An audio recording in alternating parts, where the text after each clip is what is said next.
My name is Sheila Corona. Thank you for being here. This is Sassy Seer Sheila and New Light Streaming Love, uh, as this will be seen on both channels. This is The Walk That Never Happened by Jason Gray. The original transmission date for this writing is May 30th, 2026. And this begins February through March 2004. There are moments in life that only make sense when viewed from decades away. At the time, they feel random, cruel, unfair, sometimes even catastrophic. Years later, you discover they were the exact moments that saved your life. February of 2004 was yet another one of those moments. I was now 29. My wife and I had reconciled once again. We were living together again. From the outside, it probably looked as though things were improving. The truth was very different. I was still trapped inside addiction, no matter how hard I fought it, no matter how many promises I made, no matter how many times I swore I was finished. It always found a way back in. The addiction had wrapped itself around every part of my life. My finances, my relationships, my self-respect, my future, even my ability to believe in myself. By then, I was writing constantly, not on a computer, not online, on an old electric typewriter, on paper. I can still hear the keys striking the page and see my thoughts appear. It had belonged to George Simonchuk. George was my wife's grandfather. Most people laughed at George, made fun of him, dismissed him, his own family. I never did. To me, George was one of the most fascinating human beings I've ever known. He possessed a wisdom that only comes from surviving a long life. He became the grandfather I never had, the kind of man who could sit quietly and teach you something without ever realizing he was teaching.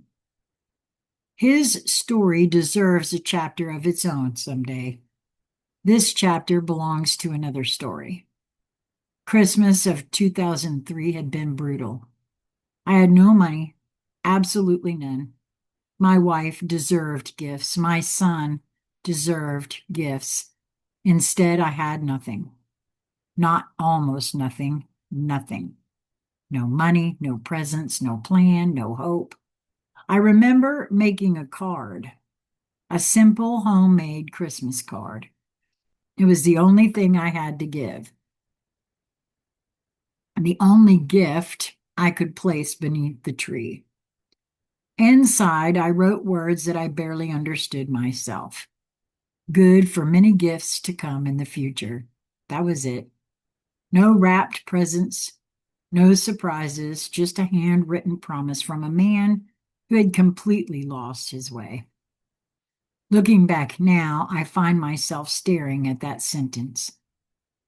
Because at the time, I did not believe there would be a future. I was already drowning, already planning my exit, already convinced that my life was reaching its conclusion, yet somehow my hand wrote those words anyway. Good for many gifts to come in the future. I do not know where they came from. I do not know why I wrote them. What I do know is that 22 years later, I can finally see what that broken man could not.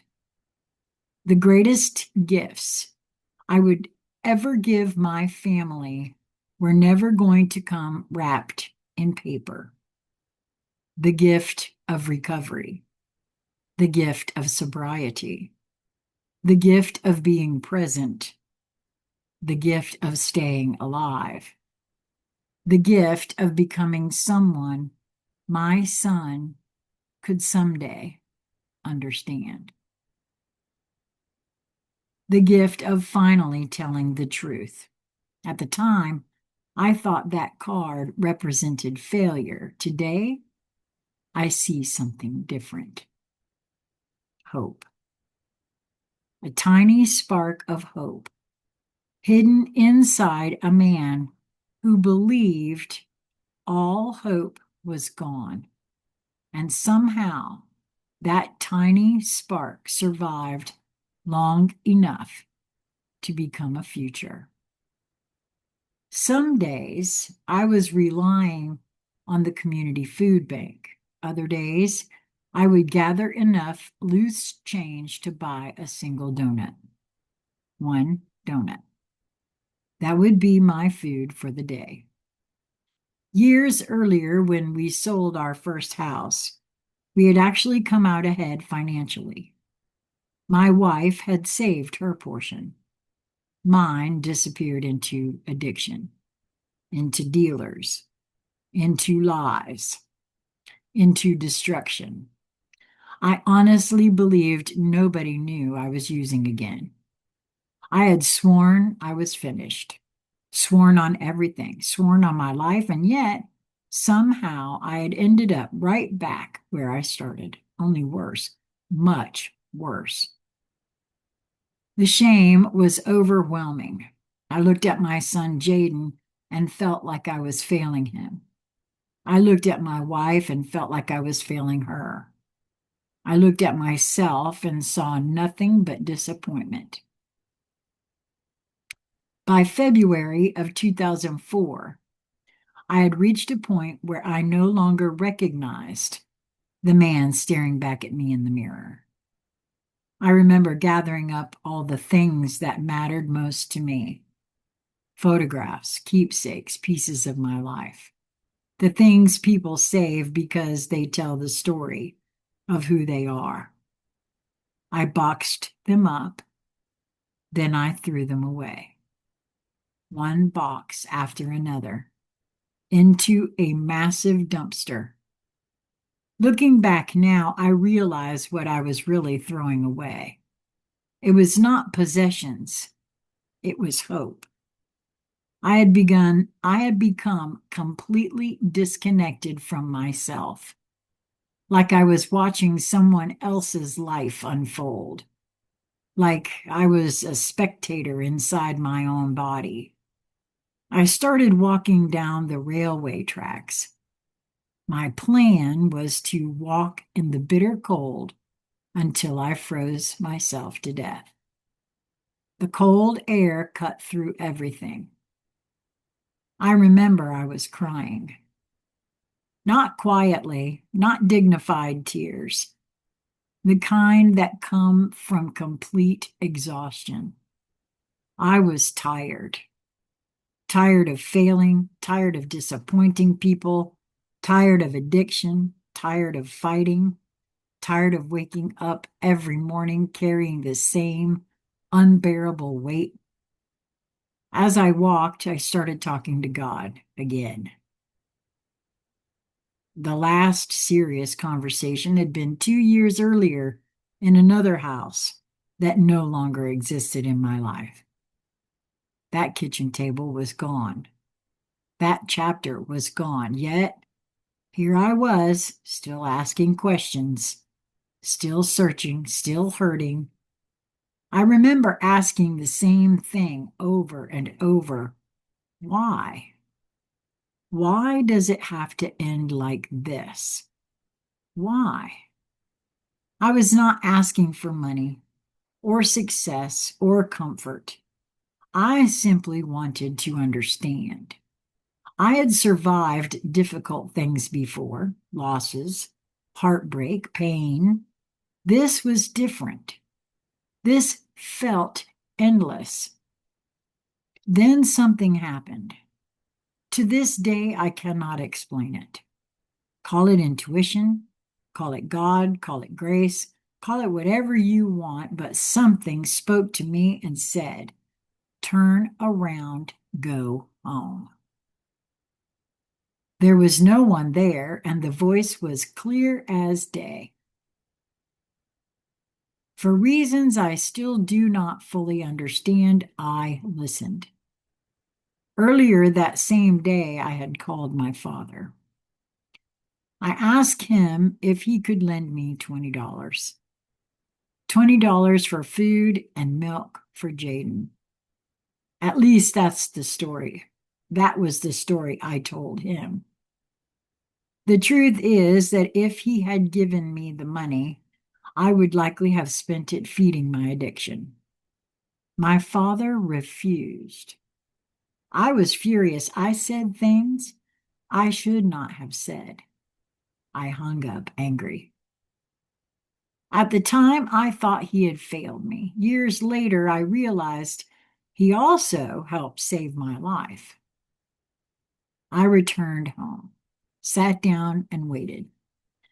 I do not even know what I was waiting for. Then came a knock at the door. I assumed it was my father. Perhaps he had changed his mind. Perhaps he was bringing groceries. Perhaps he wanted to talk. I opened the door. Standing there were Winnipeg police officers. Several of them, far more than I expected. They asked if I would mind stepping outside. I did. Moments later, I found myself in handcuffs. At the time, it felt humiliating, confusing, terrifying. I thought my life was completely falling apart. I had no idea that what felt like the collapse was actually the beginning of my rescue. They transported me to a facility, a place I never imagined I would end up, a place I certainly did not want to be. From that facility, I would eventually see a sign and a phone number and would make a phone call. One phone call. A conversation, then a meeting with a complete stranger that would alter the trajectory of my entire existence. A conversation that would eventually lead me to a place I had spent years avoiding. A place filled with folding chairs, coffee, laughter, stories, hope. A place called Alcoholics Anonymous. March 14th, 2004. I walked into my first meeting. I had no idea that the rest of my life was waiting on the other side of that door. I wish I could close this with, and everything remained fine and I lived happily ever after, but that would not be even close to the truth. Feel you there, honey. I have absolutely no idea why I feel this part of me is important to write about and share all these years later, but for some reason it is. Many people have asked, who is Jason Gray? Now you get to really see me. These are some of the most intimate parts of my story, and there is much more yet to come. On a side note, I still have somewhere in my possession all of my writings from this period in time that have not been looked at since they were written. Jason Gray. Well, I think it would be very interesting to see those writings, Jason. On a side note from me, the very last recording and this one and the next two, Jason doesn't ask me to record things very often, but he did ask me to record these, and I am absolutely happy to do so.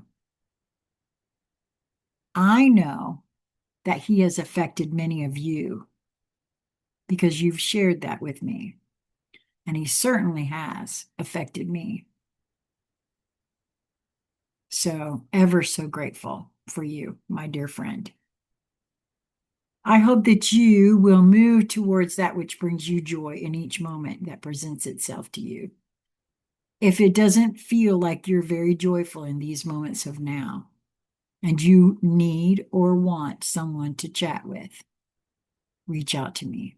Conscious Conversation Central at gmail.com. Sometimes just having a place, a safe place to chat, is all that's required. Until we meet again, my friends, be well.